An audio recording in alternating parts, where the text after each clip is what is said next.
Good morning, good afternoon, good evening to each and everyone, especially those at the other side of the world.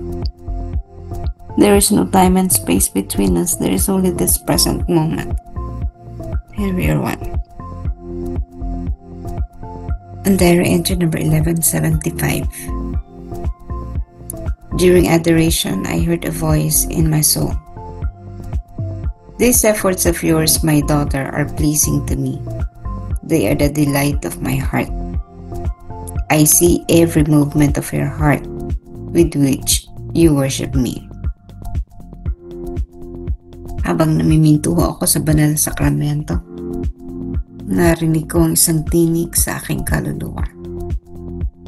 Ang mga pagsisikap mong ito, anak ko, ay nakalulugod sa akin. Ito ang kaluguran ng aking puso. Nakikita ko ang bawat galaw ng iyong puso, kung saan mo ako sinasamba. What efforts are the Lord Jesus saying? Anong effort ng pagsusumikap? Ito yung consistency ni Faustina sa adorasyon, pagsamba sa banal na sakramento. Because it was during the adoration that she heard the voice again of the Lord Jesus.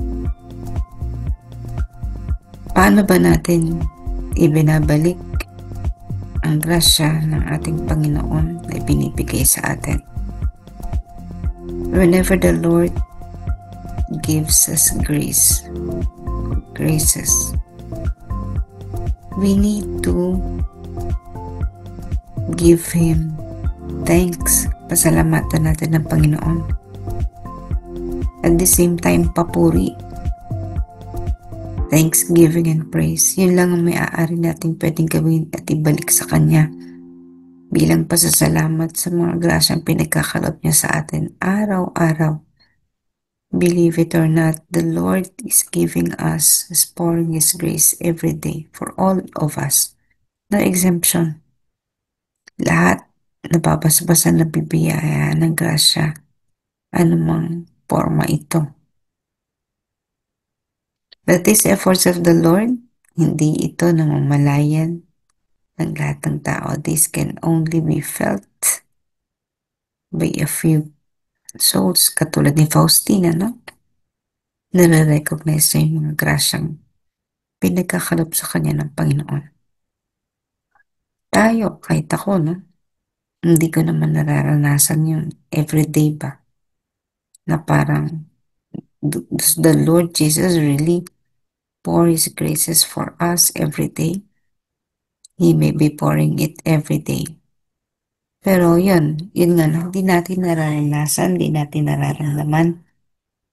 Everything again is grace ng lahat ng nangyayari. Even the opportunity to wake up at 3 o'clock in the morning, even the opportunity of not waking up, nakatulog tayo, ibig sabihin, di tayo nagising. So it's a grace also. Pinapayapa tayo ng Panginoon. Maybe pagod ang katawan, kaya hindi nagising. May sakit, gusto ang Panginoon makapahinga ang inyong katawan.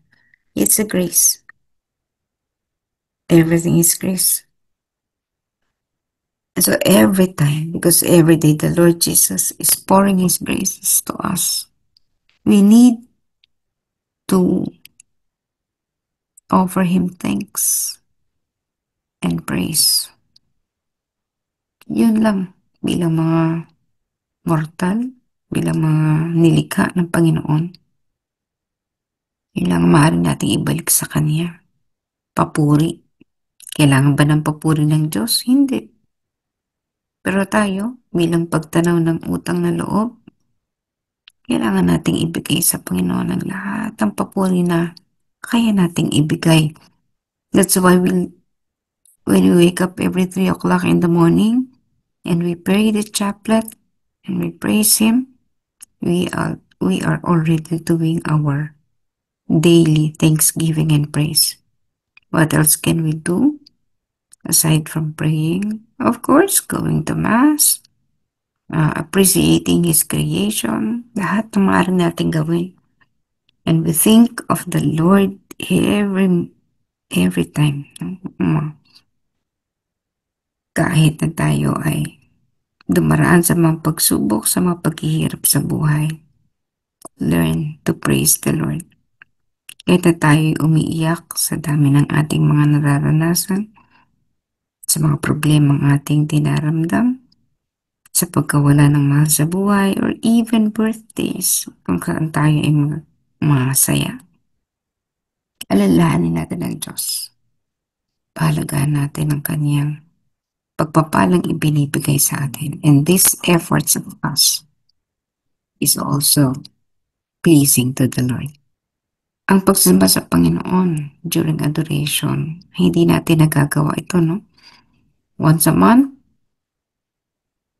at least sana, no? Napapahalagahan natin ang ating Panginoon sa pamagitan ng adorasyon. This is especially during first Friday of the month, yun yung inilaan para sa adorasyon. But we can always do that. At natin itong gawin madalas. Pagsamba sa banal na sakramento. Kung wala mang adoration chapel, you can enter the church. Sa pinakagitna ng simbahan, nandun ang banal na sakramento. Sa tabernakulo. So, di man naka-expose ang banal na sakramento, you can imagine it being exposed. And just adore. Simply look at the Lord Jesus sa banal na sakramento. Nandun siya. He is eternally present. Doon mo siya matatagpuan. Kung di mo siya makita sa araw-araw na paglalakbay, di mo siya makita sa mga damo, di mo siya makita sa iyong kapwa, pumunta ka sa banal na sakramento, sa tabernakulo. Nandun siya. But again, Jesus is present everywhere. He is present in our enemies. He is present in almost everything. Nandun siya. And if we praise God, we adore Him with deep reverence, we are pleasing Him. Kailangan ba natin siyang i-praise? Yes. He does not need all these things. Subalit when we do these things, these are pleasing to God. And the more grace, wala diba? When we praise someone, or when we praise Him, lalo naman niyang ibinubuhos ang kanyang pagpapala sa atin. Yun yung parang cycle, no? And let us always do this. From the time we wake up hanggang sa tayo mamahinga sa gabi, let us always give thanks and praise. Ialay natin ito sa ating Panginoon. When we offer this to the Lord Jesus, iniaalay na rin natin ito sa Diyos Ama at sa Espiritu Santo because they are one. And again, these efforts is very pleasing to the Lord. And whatever it is that we're going through, alam ng Diyos sapagkat dinadakila natin siya, alam niya kung anong gagawin sa atin. Isang bagay lamang, papuri at pasasalamat.